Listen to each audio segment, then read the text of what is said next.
শিশু থেকে 160 kilometre ride করে বারানাচলা পাস হয়ে আমরা চলে এসেছি সারচু 14 এখানে চারিদিকে কটেজ টেন্ট এসব রয়েছে থাকার জন্য, সবই টেম্পোরারি স্ট্রাকচার, কোনো পার্মানেন্ট স্ট্রাকচার এখানে নেই।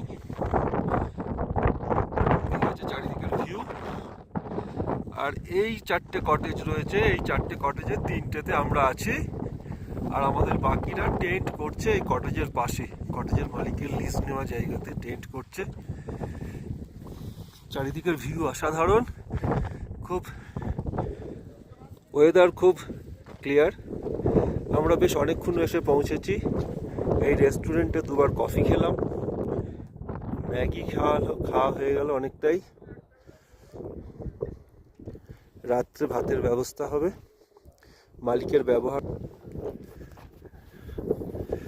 এই কটেজগুলোর ভেতরটা বেশ সুন্দর। এগুলো সবই টেম্পোরারি স্ট্রাকচার। শীত পড়লে এই জায়গাটা পুরো বরফে ঢেকে যায়, তখন এরা সব ছেড়ে দিয়ে চলে যায় দূরে সারচু গ্রামে এদের বাড়ি।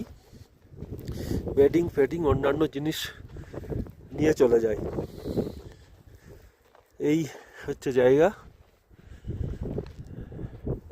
সারচু, অসাধারণ। আমার বাইক অনেকক্ষণ এসছে কিন্তু এখনো লাগেজ আনমাউন্ট করা হয়নি।